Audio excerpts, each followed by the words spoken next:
specifically when God wants to relate to me a message. Let's say HaKadosh Baruch Hu wants to go ahead and say thank you, wants to convey a message to me.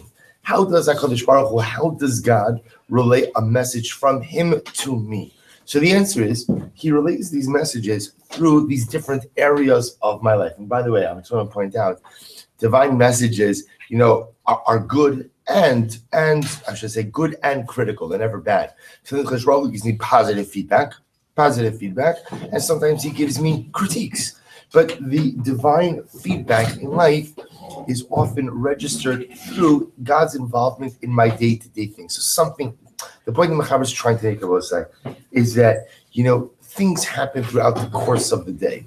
Those things that occur, each of them in their own way, are a message from the Ribono Shel Olam. And it is up to me to try to intuit and try to understand what that particular message is. Welcome back, Al. Welcome back. Baruch haba. Let's begin the next section. So remember again, and this is actually quite an interesting piece. The most important thing to a person, the one thing in which we often, one thing that we see hashgacha pratis with on the greatest level is our health. This is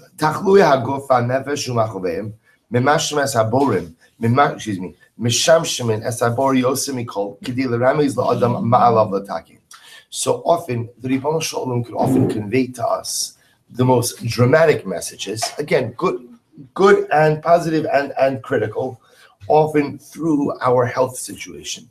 He's meaning, even though HaKadosh Baruch Hu's hashgacha extends to many areas of life, and God could convey his messages to us through the various areas of life, sometimes the divine messages are most acutely felt. Hashgacha pratis is most acutely felt through our health.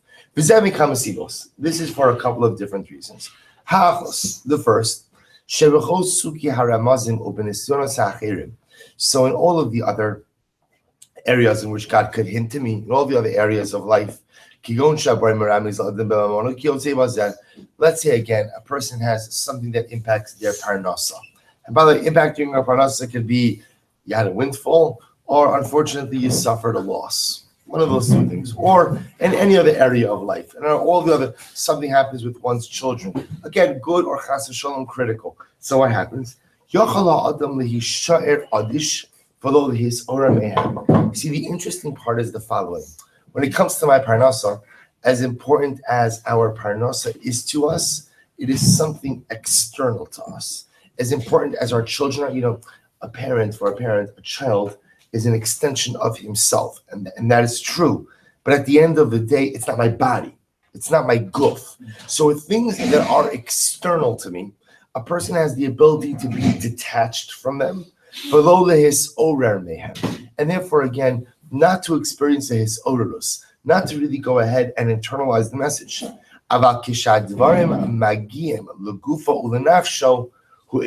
This is a very profound yisod. What the Mechaber says is the following. We all know that hashgacha pratis, divine providence and divine involvement, applies to every single area of my life. That we know it. So what's the difference? The difference is we don't always internalize it. Why? Because people tend to not internalize things which are external to them. If something is outside of me, I need not internalize the message it is conveying to me. But if something is internal to me, then by definition, again, I can't ignore the message. That's why sometimes when things happen to us with our health, so we often see the hashgacha pratis, and we often intuit the divine message in a much more dramatic fashion. Why? Because I can't ignore it. Because since it's mamish part of me, since it's mamish happening inside of me, the divine message, whatever it may be, cannot fall on deaf ears. Davar zeh, ra'inu etzel Eov. So again, we'll say, well, at least begin this section. So we see this by Eov. What happened with Eov? Shikashe bikesh ha-satan l'nasos osa b'yisurim. When the Satan wanted to afflict Eov with all types of yisurim, all types of suffering, as I betchila amra bori l'satan, Tein lo kol sugi hayisurim. Rak al tiga bo begufo benafsho. V'kach asa satan. So what happens? Beginning of Sefer Eov. So remember again, we actually saw a little bit of this in the Gemara. So the Satan wants to test Eov. The Baruch Hu says, fine, you can do whatever you want. You can do whatever you want. Just what? Don't touch his body. Don't touch his body. Meaning, you can take away his wealth, you can take away his children, you can take away everything, but you can't impact his health. Satan. So that's paragraph page Kufnun. And amazingly enough, as long as the Satan was not going ahead and stretching forth his hand against the body of Eov,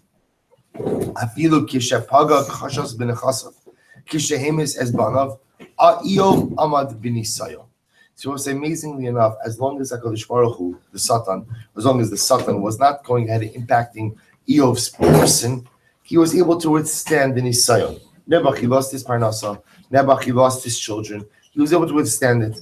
Ad shetan has-Satan od ba'ad or v'chol asher la'ishitin ba'ad nafsho ulam shalachna yadcha v'ga el atzmo ve'el b'sar im lo el parnecha yivarechecha dainu shetan has-Satan shekol zman shein pogim ba'adam atzmo achin yisayon kasha kol kach v'lachein bikish rishus lefgoa be'Eov batzmo. So Eov standing up to every single side, to the loss of his family, to the loss of his parnasa.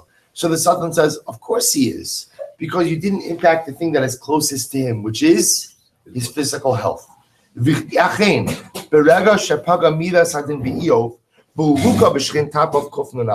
the moment that Eov is physically stricken and he's covered with boils,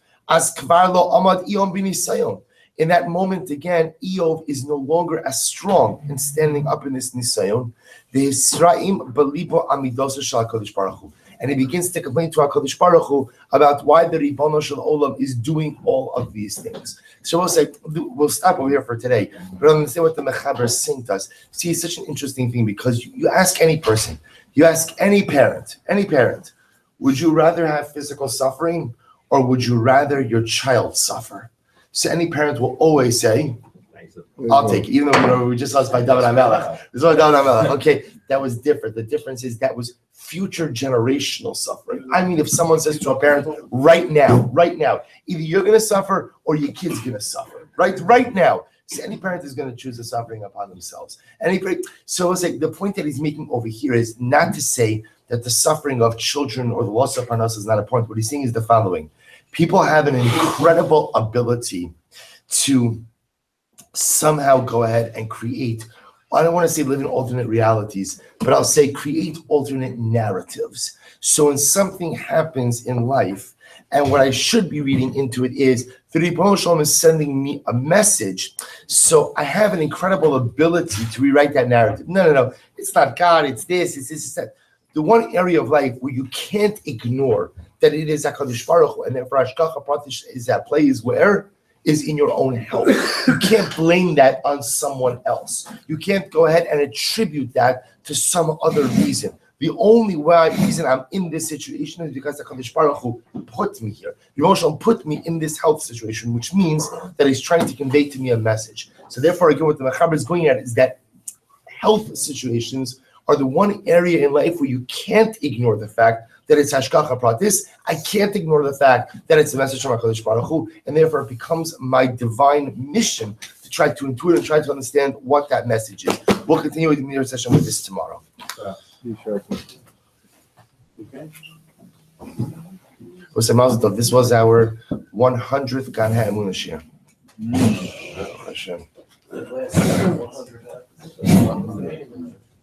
What's the meaning? The meaning is we got to move a lot faster. That's the meaning.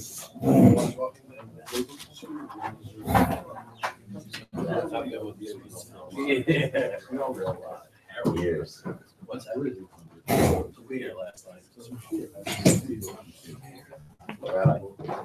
I got You did. Okay, good. I heard it. Always wanted this shit. Only made it here. I heard. By the way, there's three different stories circulating about your absence. You have to just decide. On the story.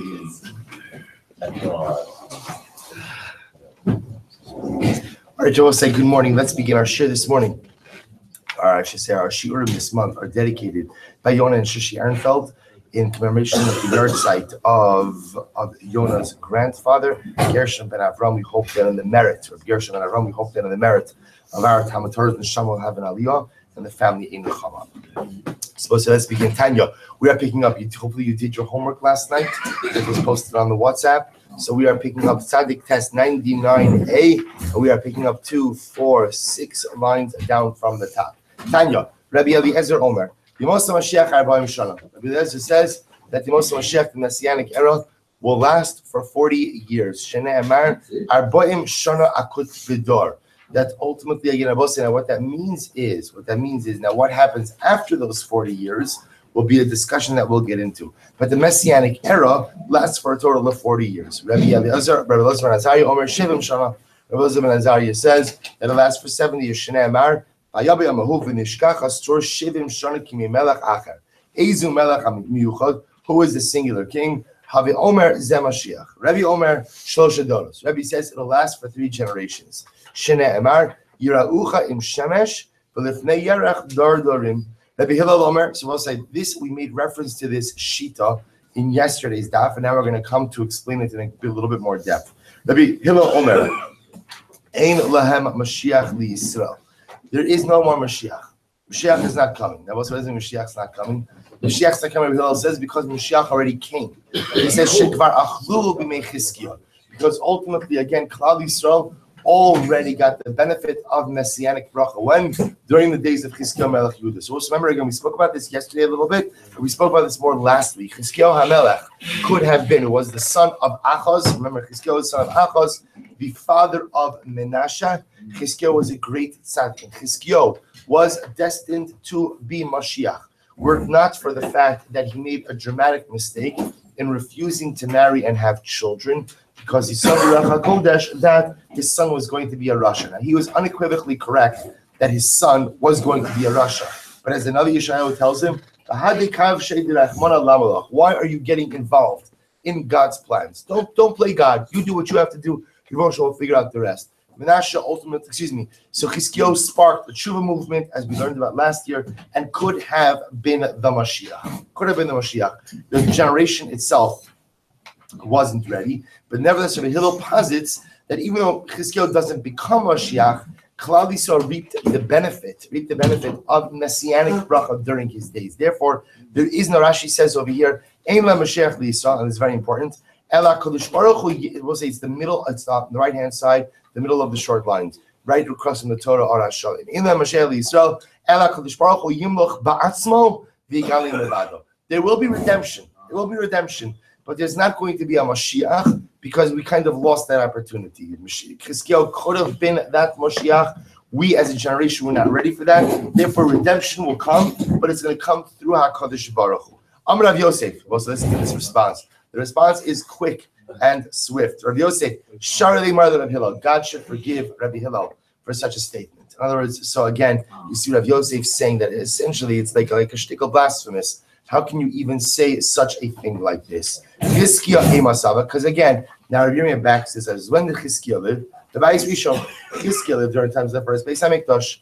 V'ilu Zechariah, Kamestav Ba'isheni, and Zechariah will say, who again prophesizes much about Messianic redemption, is living during times of the second Beis Hamikdash. So what do you see from here? You see that there's prophecy about Beis Hamikdash during the second temple era, which is already after Chizkiah HaMelech. So it's clear there's going to be a Mashiach. Va'amar gili ma'od basiyon hari bas Yushalayim hine malkech yavod v'cha tzadik v'nosho ani v'rochi v'achamar va'al ir ben asonos. So we'll say the Navi Zechariah speaks about the great prophet, the great man who will come on the donkey. So ultimately, again, you see that he's prophesying about Mashiach, even though, again, it's after the times of Chizkiah HaMelech. Tanya Idoch, another brayso. Rabbi Eliezer Omer, Yemos HaMashiach, Arba'im Shana, Messianic era will last for 40 years. Ksiv hacha, bayancha, ve'arevecha, ve'achilcha. So Moshe asked by the man, Uksiv hasam, semchinu kimos inisanu, shnos ra'inu ra'a. Literally, again, bring us joy like the days you afflicted us. So you see affliction by the man, you see affliction by Moshiach. The man was for 40 years, the Moshe Mashiach will be for 40 years. Rabbi Dosa says, Dalid Me'oshana. Rabbi Dosa says the Moshe Mashiach will last for 400 years. Ksiv hacha va'avadum v'inu osam arba meo shana uksiv hasam samchinu kimos inisan. So most the same idea. It says affliction ultimately again by Shibud Mitzrayim, and now it says afflictions, right? Literally, allow us to rejoice like the days of our affliction by messianic redemption. Just like affliction was 400 years, Mashiach will be 400 years. Rabbi says, Gimel Meos Shishim V'chamish Shana. Rabbi says 365 years in Mashiach will be Kaminyan Yemos Achama, like the days corresponding to the days of the solar calendar. Shneimar Kiyomna Kamalibi Ushnas Gu'uli Ba'a Ma Yom Nakam Alibi. I'm going to Yochanan will say first white line. Lelibi Galisi La'avrai Lo Galisi. Baruch Hu says, I have revealed this to my heart, but to my extremities I have not revealed. Baruch Hu says, I keep the secret of messianic redemption close to my heart and don't share all of those secrets with the outside. Lelibi Galisi La'malachi Asharis Lo Galisi. Baruch Hu even says, I reveal the secret of messianic redemption. Two, I know it, but I don't even reveal it to the malachim. Tani Avim, we'll say Tzadik Test 99a, second wide line. Tani Avim, great Rabbi Avo. Yemos Mashiach Yisrael, Shivas Alafim Shana. The days of messianic redemption are 7,000 years. Now this is more like it, right? Who wants 30 years, 70 years, 40 years? 7,000 sounds perfect. Shivas Alafim Shana. Last, right? So ultimately, again, messianic redemption lasts for 7,000 years. Shnei Amar, listen to how beautiful this is. Really is 7,000 years from. Umisos chasan al kala, yosis alayich Hashem elokayich. So we'll say so beautifully. The Gemara says that, according from the pasuk from Yeshaya, Umisos chasan al kala, just like the Ribono Shel Olam goes ahead and, just like a chasan rejoices over a kala, HaKadosh Baruch Hu will rejoice over Klal Yisrael. Just like a chasan rejoices over a kala for 7 days. So one day is like 1,000 years in the eyes of HaKadosh Baruch Hu, or I should say 1,000 years is like 1 day in the eyes of HaKadosh Baruch Hu. So therefore, again, Messianic era will be Sheva Brachas. 7,000 years of Messianic redemption between HaKadosh Baruch Hu and Klal Yisrael. So beautiful. I'm going to do Shmuel. Yemos HaMashiach Kiyom Shenivra Olam Ad Akshav. So Rabbi Yehuda, and it says the name of Shmuel, that Yemos HaMashiach will last from the time that God created the world up until now. So the idea is that messianic redemption, that period will last as long as actual creation lasted. So Messianic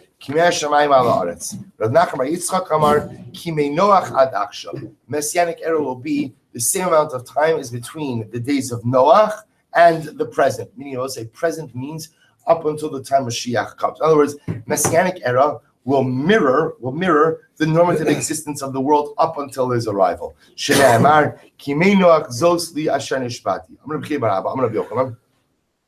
going to be We'll say this is really beautiful Gemara. Rabbi Yochanan says the following: all of the prophecies, Rabbi say, that we see in the Nevi'im, whenever we see prophecies in the Navi regarding great reward, all of that prophecy, Rabbi say, is what is to be given to the righteous when Mashiach comes. Rabbi say, now let's define our terms over here. The way the Gemara is using these terms is the following: Most of Mashiach refers to the period in this world after Mashiach comes. Olam haba refers to the existence after a person dies. So the Gemara Rabbi Yochanan suggests the following: whenever the Navi speaks about reward to the righteous, that is reward that is going to be dispensed when the Mashiach comes. But in terms of Olam Haba, what Olam Haba has to offer, Ayin lo ra'asa elokim zulasecha. No human being could possibly even comprehend the beautiful reward that awaits the righteous in the world to come. Excuse me. Ayin lo, so Gemara over here quotes from the pasuk from Yeshaya. Ayin lo ra'asa elokim zulascha yasen lenachake lo. The eye has not seen it, God, except for you, what you will do ultimately for those who wait for him. Upliga the Shmuel. And I will say this argues on Shmuel. How so? Damer Shmuel, in Bina Olam Hazel Mos Mashiach Al Shibun Malchus Bilvad. Because I will say this is amazing, by the way. Remember again, we did this 3 years ago on Shavuos night. Remember? Good, excellent, right? So remember, so we'll say, so this is right. So the idea over here is fundamental machlokis as to what the Mos Mashiach looks like. Shmuel says, Ein Bina Olam Hazel Mos Mashiach Al Shibun Malchus. Messianic era is going to be the same thing. Still waking up at 5:45. Sorry, she's going to still be at 5:45. Baruch Hashem. Hey, so I'll say the idea is there's no difference in why is that, because we're going to work. We're going to work. The only difference between the world pre-Mashiach and post-Mashiach is Shibud Malchius. The nations of the world will no longer oppress Klal Yisrael. They will recognize Klal Yisrael's right to all of Eretz Yisrael, and they will recognize the Kadosh Baruch Hu. Both say, Halavai. Halavai, if that's it, take it right now. Baruch Hashem, that'll be a wonderful Yimos Mashiach. The idea that Shmuel is saying is, others, as we'll see, have this grander vision of a utopian society when Mashiach comes. That's not Shmuel's approach. So the Gemara says, let's listen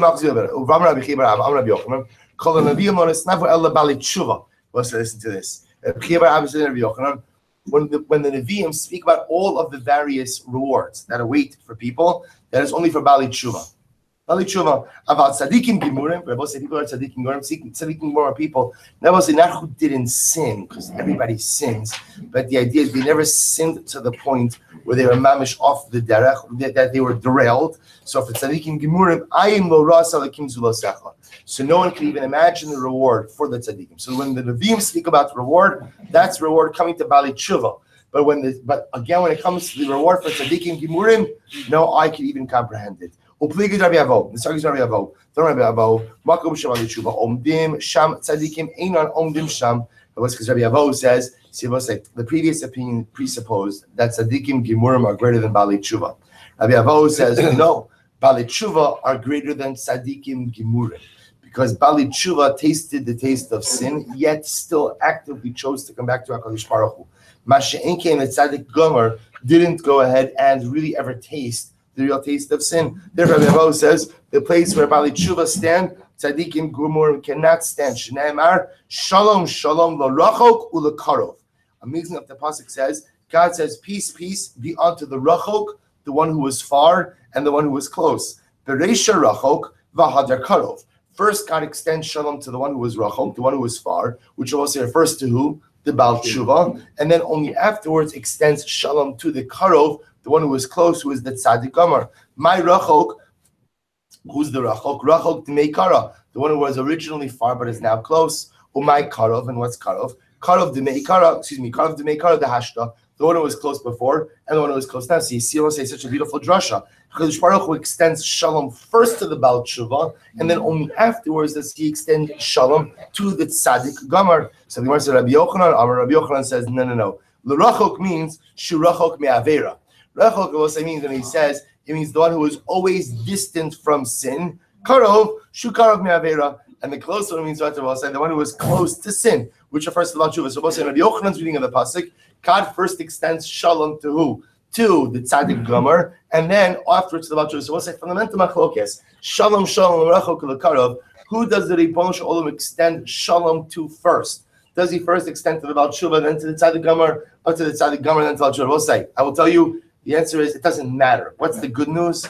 The good news is everybody gets shalom from HaKadosh Baruch Hu. Whether you get it first, whether you get it second, to a certain degree, is somewhat irrelevant. The point is that even if I'm a Baal Tshuva, the Ribono Shel Olam B'chvodo B'atzmo is still giving me shalom. And there is nothing greater in life than receiving shalom from HaKadosh Baruch Hu. If I have to wait in line behind the Tzadikim Gomer, Tzadikim Gimurim, more than happy to, as long as I get my shalom. So the Gemara goes like that.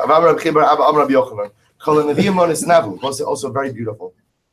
When all the prophets prophesize regarding the reward that HaKadosh Baruch Hu has to give out, this refers to ultimately someone who marries off his daughter to a Talmid Chacham. I will say the idea of marrying off one's daughter to a Torah scholar isn't, the Gemara makes an assumption. So we see this many times. We're gonna come into this a little bit with Avraham Avinu. Oh, okay, we can't get into it now. So the idea over here is that a daughter, I will say, we know a parent is always inherently more protective of his daughter than he is of his son. Just the nature of parents and children. So the idea that the person to whom one marries his daughter off to obviously is an incredibly important decision on behalf of the parent. So the idea of marrying off one's daughter to a Talmid Chacham represents the idea that the father of the daughter is saying to me, Torah is the most important thing in my life, and as such, I'm making sure that my daughter marries a Talmid Chacham. Although Ose Prakmat the Talmid Chacham, and I will say Ose Prakmat the Talmid Chacham literally means one who does business for a Talmud Chacham, which Rabbi means one who supports Torah, one who helps to support Talmidei Chachamim.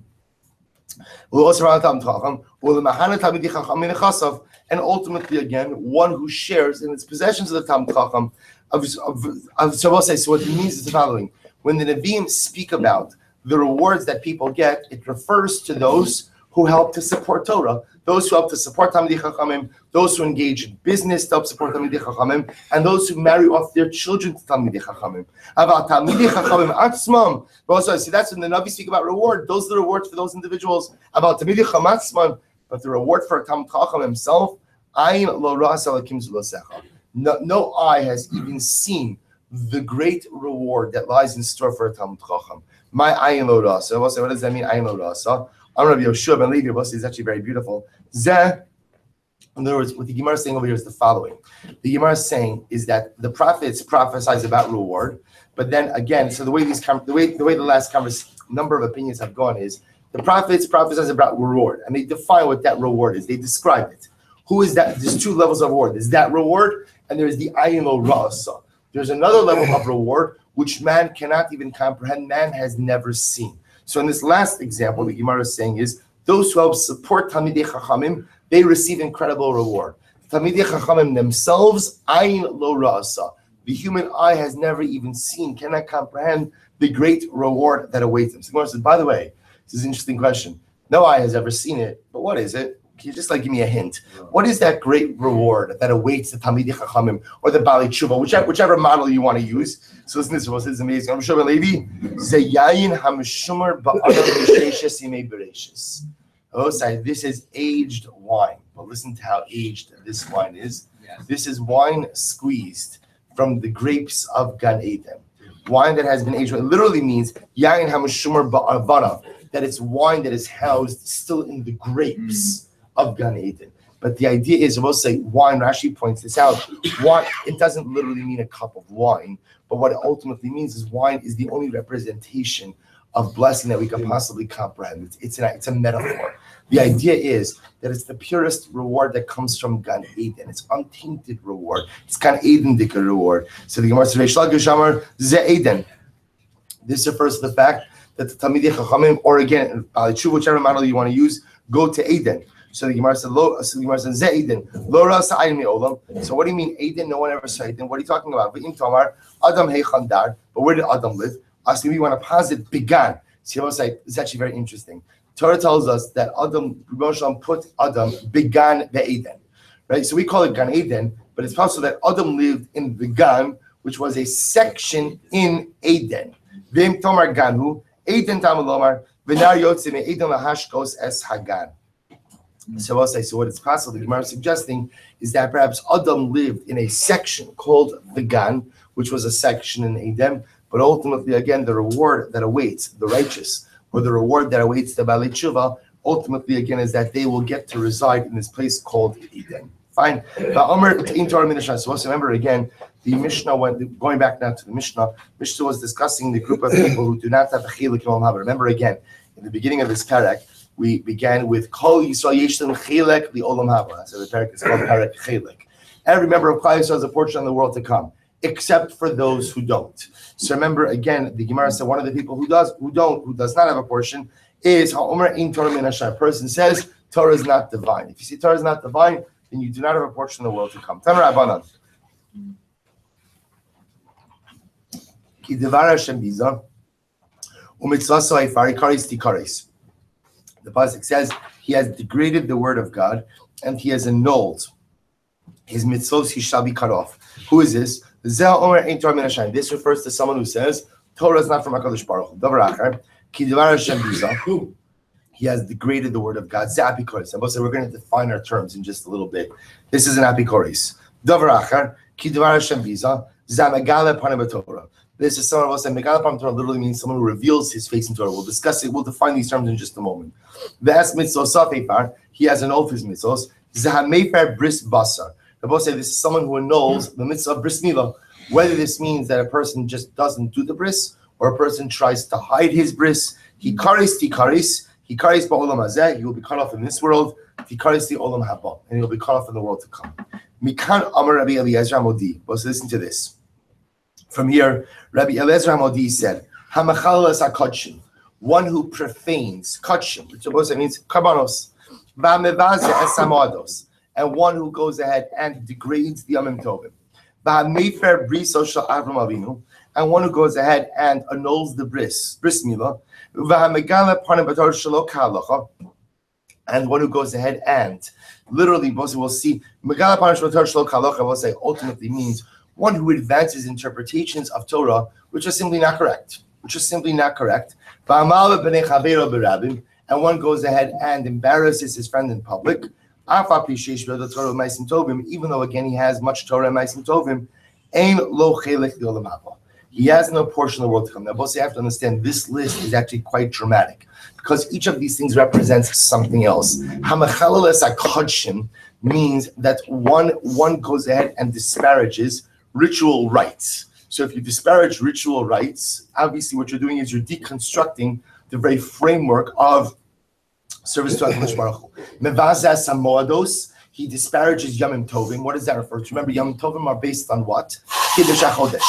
Kiddush HaChodesh is a power given to the Sanhedrin, given to Chazal. Mevazas hamoados means you disparage rabbinic law. Mayfair briso shel Avram Avinu. The boss said, what does the bris represent? The bris represents the unique relationship with HaKadosh Baruch Hu.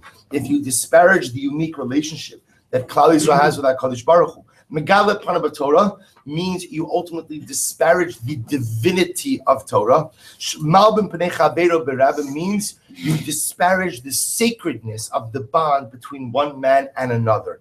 We'll say if you do these things, you are essentially deconstructing the very fabric of spiritual existence. And therefore, if someone does this, even if they learn a lot of Torah, that Torah is meaningless. Even if they do a lot of Ma'asim Tovim, those Ma'asim Tovim are meaningless. And therefore, again, a person who deconstructs all of these pillars of existence, he degraded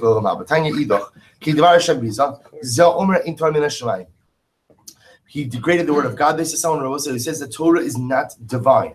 I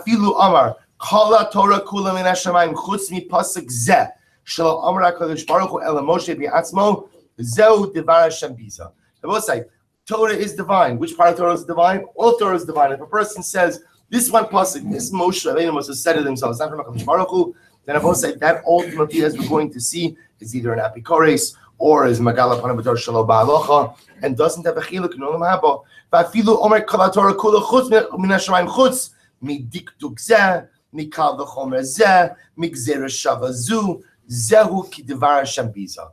When we say Torah is Min HaShamayim, that includes Torah Shebechsav and Torah Shebal Peh. And the moment that you say that any part of Torah Shebechsav, Torah Shebal Peh is not Min Hashem de Rabosai, that's Kidvar Hashem Biza. Then ultimately, again, such a person has degraded the Torah of the Ribbon Shalom, and Chazal say he does not have a chilek in Olam Haba. It's an incredible yisod. Tanya, if someone learns Torah but he doesn't teach it, this is an incredible yisod. In other words, if you take your Torah but you just keep it for yourself, you don't share it. And we'll say, by the way, teaching Torah doesn't mean you have to give a shir. Right? Teaching Torah means you come home and at your table, right, there should always be different Torah. You share an idea with someone. You just share an idea. Right? You take what you learn and share. That's so. If I learn and I never shared with anyone, then Zehu Dvar Hashem Bisa. Then I will say ultimately that's degrading the word of God. The Moshe wants us to take our Torah and ultimately to share it with others. Rabbi Nassan Omer, Komishel Mashkiach Ala Mishnah. Rabbi Nassan says anyone, Rabbi saying who she'eno mashkiach al HaMishnah. Ultimately, again, he's not careful. He's not careful with the details of the Mishnah. That's Kidvar Hashem Biza. Rabbi Norai Omer, Kol she'efshar lasak v'torah ve'ino osek. Rabbi say, listen to this. What's Kidvar Hashem Biza? Anyone who has the ability to learn but doesn't do so. See, Rabbi said the idea is if something's important to me, then I utilize the time that I have to do that thing that's important to me. Whatever. So we all do this in life. Something's important. See, if something's important, I always find time for it. So if Torah is important to me, then at the end of the day, I will find time for it. And if I don't find time for it, then I will say at the end of the day, what that tells me is what? That it's not so important. So the Rabbi Shmuel Silber, Kidvar Hashem Biza means someone who worships idolatry. My mashma, Tani Rabbi Shmuel Kidvar Hashem Biza, Zamavaza Dibor, Shene Amar Lo Moshe Misinai. This is one who goes out and degrades that which was said to Moshe Rabbeinu. What was said to Moshe Rabbeinu? Anoch Hashem Lakecha Lo Yeh Lecha Elohem Acherim. Rabbi Shimon Kach Omer Listen to this. And by the way, I was makabel this muster because I was like, here the Gemara is about to say something that is the hardest part of the Daf Yomi. So anyone who learns but doesn't do chazara, right? I will say this is the hardest part of our limud. We get up, we plug away each and every day, but it's hard to chazer. It's hard to chazer, hard to review. So anyone who learns Torah but doesn't chazer, wow, is compared to someone who plants but doesn't harvest. Who plants but doesn't harvest. So we'll say, what does that mean? So if you plant and you don't harvest, the idea is that I put in all of this effort to plant something, but I never actually reap the fruits. The problem is I learned, but then I will say, we know what happens, right? We know what happens. Sometimes you learn, and then, we make reference to a Gemara that we learned. I say, I know that sounds familiar. Where did I hear that before? And the answer is, it was yesterday, right? But because we move so quickly and because we learn so much, Baruch Hashem, sometimes the powers of retention are quite difficult. That's, again, I have some plans for Chazar, which we're going to talk about this week in Meretz Hashem. But that's why ultimately, again, Chazar is so incredibly important because that's how you reap that which you sow. Shua Omer, anyone who learns Torah and forgets it, a very dramatic example. Anyone who learns Torah and forgets it is like a woman who gives birth and unfortunately must bury her newborn. The idea is she birthed something beautiful, but then was unable to hold on to it. So anyone who learns and forgets it ultimately again of his non-review. It's as if he birthed something beautiful but wasn't able to hold on to it. Rabbi Kiva says, this is so beautiful. Zemer b'chol yom, zemer b'chol yom. This is mamish so beautiful. Just the phrase, zemer b'chol yom, sing every day, sing every day. What is it? Tap Rashi Tzadik Tes on the base, 99b. Hayem misadir limudach, afa pi shesid b'ficha, ki zemer, for yigram l'chashet eila olam haba b'simcha b'shir.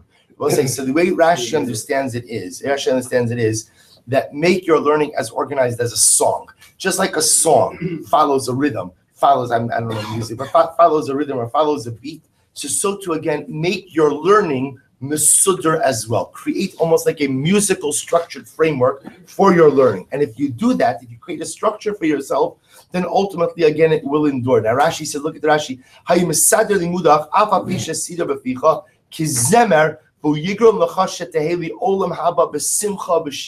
I will say, if you do that, then your Torah will be there to sing for you in Olam Haba. But I will say also what this means, we've seen this before, the idea, there's a concept in learning that when you learn, that you should sing, that learning should be done. So you ever walk into a yeshiva, there's a nigun, right? There's a nigun to learn. No one's just like reading words like I'm doing now, right? But there's a nigun, there's a learning. The idea is that it's like this, like whistle while you work. It's sing while you learn. Sing while you learn. Because the idea of us is that anytime you sing, anytime you put something to music, it means that there's an incredible simcha, that when you learn about say, it should come along, it should come alive in my heart, just like beautiful shira. Zemer b'chol yom, zemer b'chol yom. And if I sing in my learning in Olam Hazeh, then I will say, here's the beautiful news. I will sing the beautiful and melodic song of Torah and Olam Haba as well.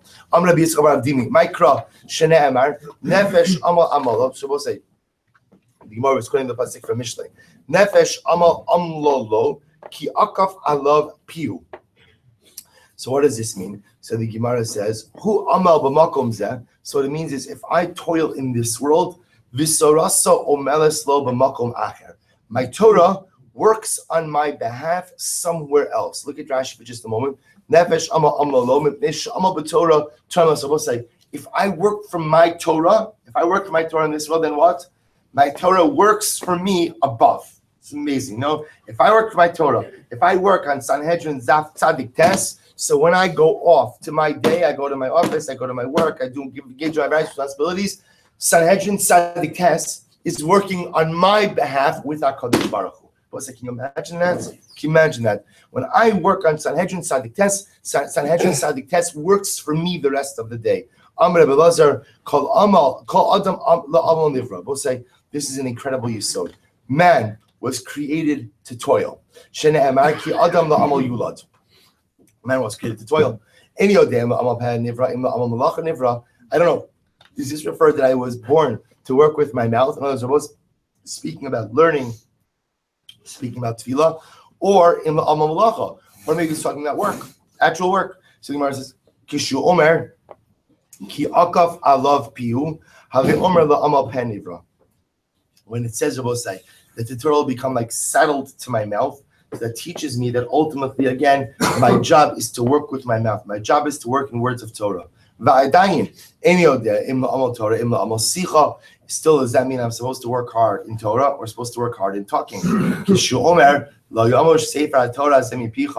the Torah says, therefore, again, that this book of Torah shall not leave your mouth, ultimately, again, it means we were born to toil in Torah. Obviously, we were born, the curse of Adam and Rishon is b'ziyas hapecha tol halechem. So we have to go ahead and work hard for our parnasa as well. But Adam la'amal yula means we were born to toil in Torah. V'hainu da'amri rava kulhu gufi diruftaki ninu. Ultimately, again, everybody, meaning every B-O-D-Y, every single body, every single person was created, diraftuki ninu, was created ultimately, again, to toil. So the Gemara says, I'm sorry, it's a phrase. Everybody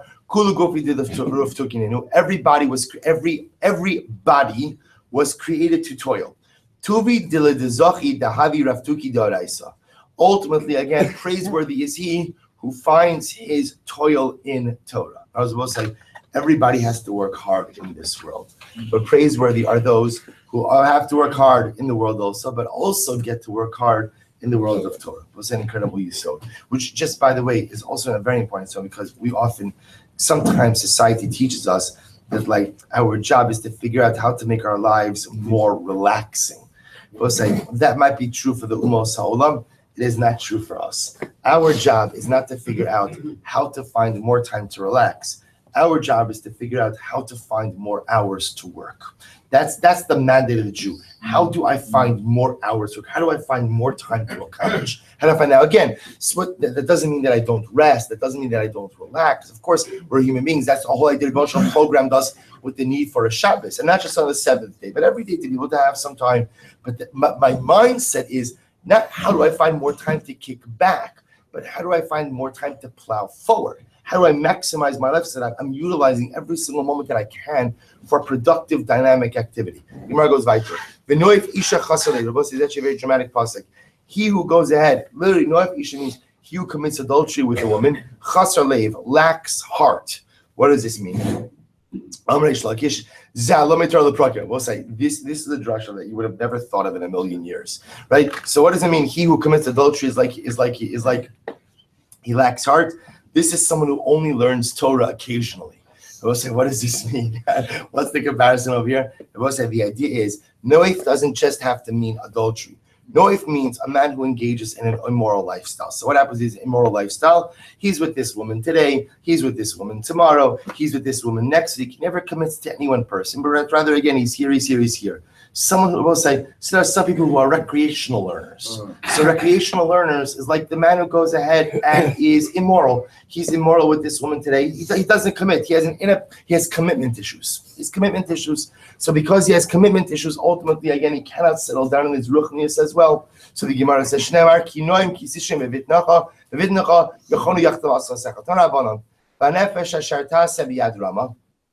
and the person who will go ahead and rebel against the Kadosh Baruch Hu with a high hand. We'll say, by the way, it's such an incredible idea, because on the other hand, you would think to yourself that, one second, at least the person who learns occasionally is what? Better than someone who learns never. We'll say, at the end of the day, at some point in time, we have to put on our big boy pants. And we have to realize that, come on, get it together. No, you don't get credit for dabbling in Torah, right? When you're 5 years old, you get credit for dabbling in Torah, right? At a certain point in time, you become a big boy, and you have to settle down. You have to be kovei itim, and you have to be serious, and you have to get your act together, because you don't know how many years you have in this world. So you got to sit down. You got to park your tochas in a seat. You got to open up your Gemara, and you have to finish us. That's the way it works in life. There are no excuses. There's no, I'm too tired. I have this. I have that. I have that. But there's a million different excuses, but they're all nothing.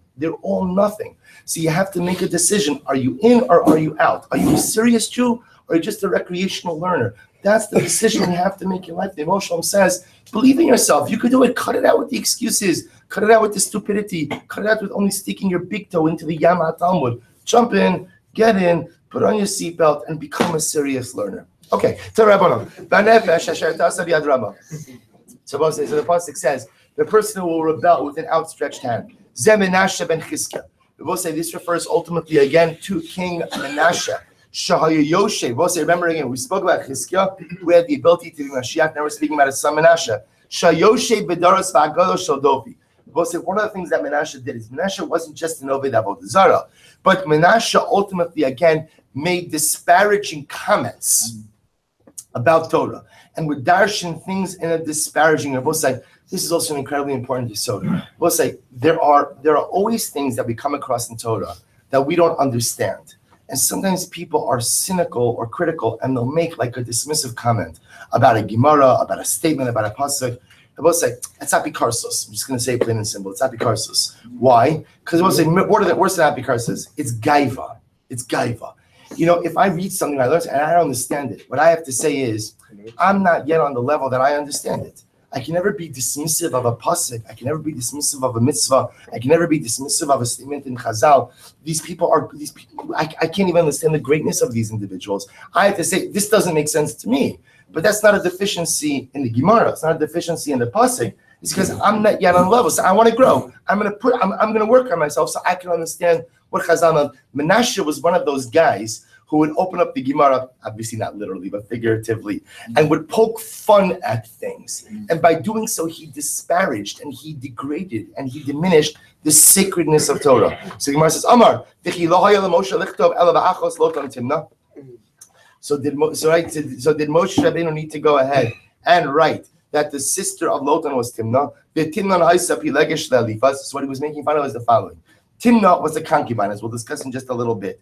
Why does the Torah have to tell us the genealogy of a concubine? Remember again, a concubine is like a second-tier wife. So why does it have to go? So what Menashe was saying was, it must be that Moshe Rabbeinu made this stuff up. Because why would God give us the genealogy of a concubine? Similarly, he said, what stupidity? Why does the Torah have to tell me that Reuben went out into the field to pick Dud? Who cares? Who cares? So Menashe said, this is clearly not divine. This is from God. Excuse me. So the Baskal came out and said about Menashe, how dare you open your mouth and speak against your brother? God says essentially, Menashe, how dare you open up your mouth against the sacredness of the Torah? Now I will rebuke you. So the Gemara goes weiter. So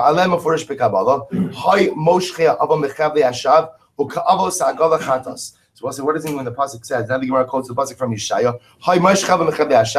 He who drags sin with the ropes of nothingness, like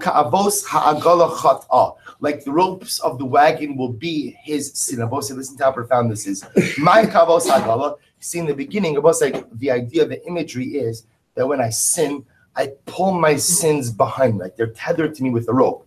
But in the beginning, the rope just seems to be a regular rope. Then it becomes what? Then it becomes like the ropes that drag a wagon. What does that mean? So the Gemara says, Amarabasi, Yetzirah, we'll say first of the intermediate wide lines on Tzadik Tes. Amarabasi, Yetzirah, B'tchila Dom L'chut Kechovya, we'll say in the beginning, Yetzirah attaches me to sins like with a spider web, like with the threads of a spider. The idea is, I'm attached to sin, but it's not a strong attachment. I can break away at any moment. Ulubasof, Doma Alav La'avos Hagal. But as time goes on, I am tethered to the sin with the ropes of the wagon.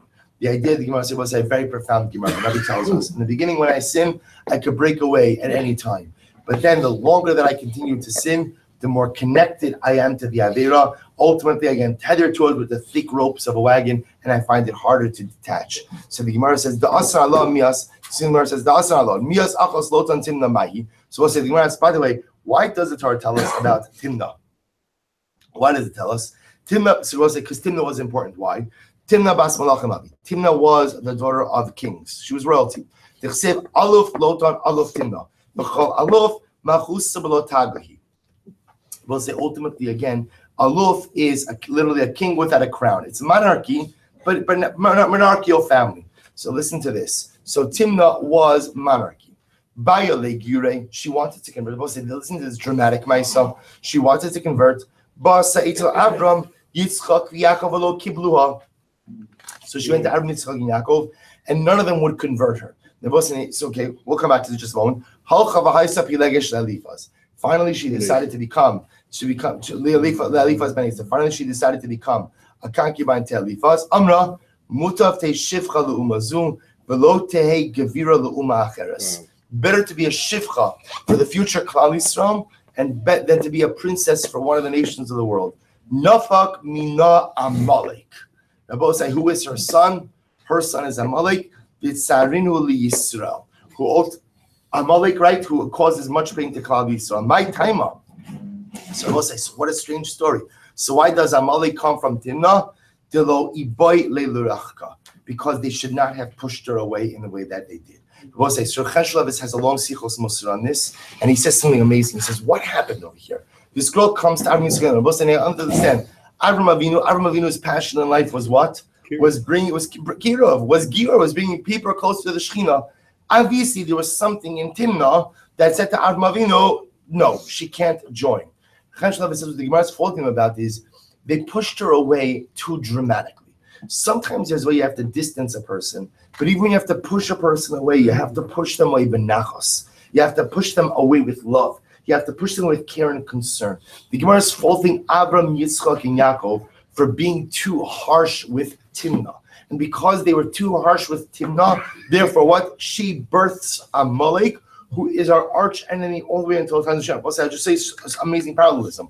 What do you see from here? You see from here that the two arch enemies of Klal Yisrael, who are Yishmael and Amalek, both come from who? Yishmael comes from Hagar. So remember, we saw the Ramban. I told you this last week or the week before. So remember again, the Ramban says Yishmael comes from Hagar. Why? Because of the way that Sarai Imenu mistreated Hagar. So Amalek comes from Timnah because of the way that the Avos mistreated Timnah. So I said, what do you see from here? You see from here that sometimes the greatest catastrophic consequences are created by dealing with people too harshly. There are times you have to make difficult decisions. There are times that we have to tell people no. There are times you have to distance people as well. But even then we have to do it benachos and we have to do it with love. Incredible Gemara. Reuven went to gather flowers during the wheat season. We see from here that tzaddikim do not go ahead and outstretch their hands with stolen property. So make it also means everything is hefker. He found the duam. My duam. Amarav yavruchi. Rav said that yavruchi is some type of flower. Levi amar sigli. Levi said that chisigli. Rashi translates sigli as literally violets. Rabbi Yonasan Amar sif such or siki, some type of herb. I will say now the Ramban brings down actually this idea that these dudoim were known to be fertility plants. That ultimately Reuven saw that his mother wanted to conceive another child, so ultimately again he brings her this plant for fertility. Whoever goes there and learns Torah for the right reasons, create shalom in the celestial palace and in the earthly palace.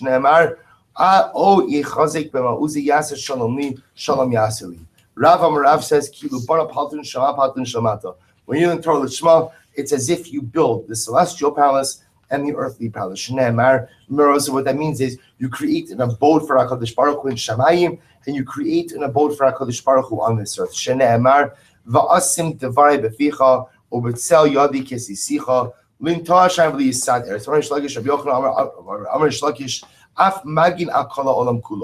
protect the entire world with your Torah. In the shadow of your hand, I have covered you. Even bring the idea. These are all the brachos you get when you learn Torah L'Shma. These are all the brachos, or I should say, you bring upon the world when you learn Torah for the right reasons. Supposed to learn Torah for the right reasons means I'm learning it to serve HaKadosh Baruch Hu. I'm learning it to be a better Jew. I'm not learning it for my kavod. I'm not learning it for my reputation. I'm not learning it for the schar shneimar. Whoever teaches his friend's child Torah, Torah treats it as if what? As if I have created him. In other words, if I teach someone Torah, It's as if I've created that individual. Shneimar ve'es hanefesh asher asu b'charabosai. This week's parsha, Torah says that the people Avraham Avinu taught monotheism to, Torah creates it. Torah makes it as if he created them. When you teach someone Torah, it's as if you have a chilek in creating that person. It's as if, when you teach Torah, it's as if you have, almost you have a chilek in creation of Torah. Shneimar ushmartem es divrei habris azos v'asisim also. Rava Amar kilu asali alatzmo. Rava says, we'll say that when I learn Torah, it's as if I am creating myself. Shneimar v'asisim osam. Al tikri osam ela atem. Amar Rabbi Avo kol ma'ases chaver ledvar mitzvah. Whoever forces his friend to do a mitzvah,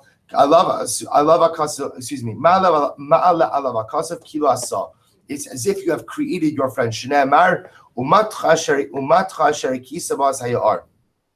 Pasuk says, and your staff with which you have, which you struck the Nile. So the Moshiko, did Moshe Rabbeinu strike the Nile? No. Aaron struck the Nile. So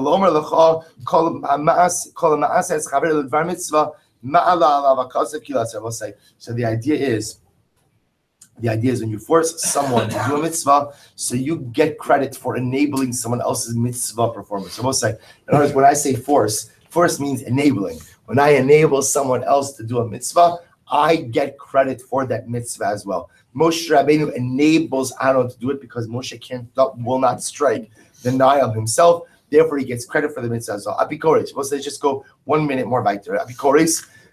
What's an apikoris? Apikoris is someone who disparages Talmidei Chachamim. Rabbi Yochanan, Rabbi Shmuel ben Levi, Omer Zamavaze Chaver b'fnei Talmid Chacham.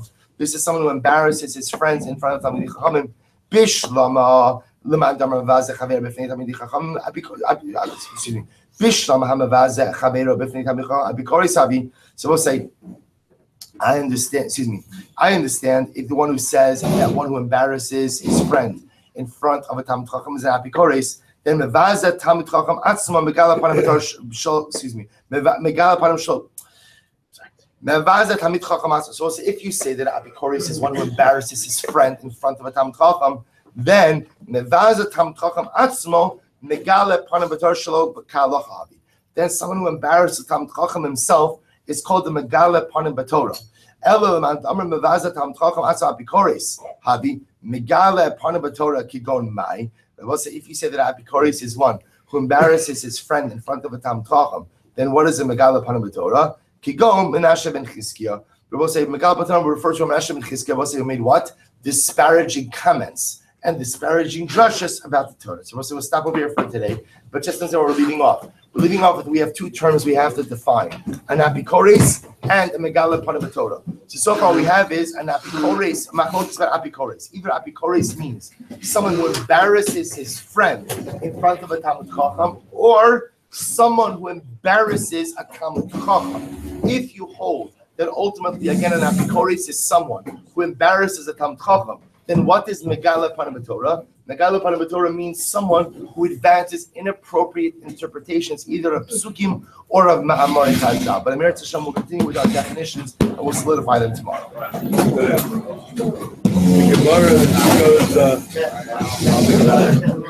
When you deny the Torah, he says you don't get all the but he also says pikaris, you have courage.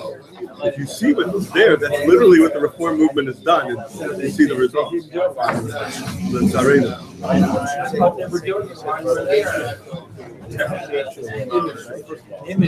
So Khrushchev is putting down that same environment. He brings down he quotes the Gemara. Who was it? That Chanina Betrajon, maybe?